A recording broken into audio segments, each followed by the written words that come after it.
முட்டையும் கூடையும் என்பது ஒரு புகழ்பெற்ற ஈசாப் கதையாகும். இந்த கதை நடவாத ஒன்றை பற்றி பகல் கனவு காணாமல் நிகழ்கால நடப்பு வாழ்க்கையில் கவனம் செலுத்துவதன் முக்கியத்துவத்தை வலியுறுத்துகிறது. கதையின் சுருக்கம்: ஒரு கிராமத்தில் ராணி என்றொரு பெண் இருந்தாள். அவள் கோழிகள் வளர்த்து அதிலிருந்து கிடைக்கும் முட்டைகளை விற்று பிழைப்பு நடத்தி வந்தாள். ஒருநாள் அவள் ததையில் ஒரு முட்டை கூடையை சுமந்து கொண்டு சந்தைக்குச் சென்று கொண்டிருந்தாள். அவள் நடந்து செல்லும்போது மனம் முழுக்க கற்பனையில் மூழ்கினாள். இந்த முட்டைகளை சந்தையில் விற்றதும் கிடைக்கும் பணத்தில் இன்னும் நிறைய கோழிகளை வாங்குவேன். அந்த கோழிகள் மேலும் நிறைய முட்டைகளை இடும். அவற்றையும் விற்று ஒரு பசுமாடு வாங்குவேன். அந்த பாலில் வெண்ணெய், நெய் செய்து விற்று பெரிய ராணி போல் பணக்காரியாவேன்.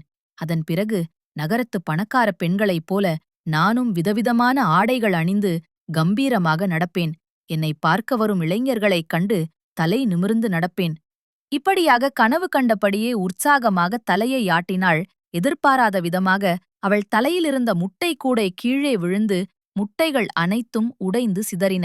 ராணியின் கனவுகளும் நொறுங்கின.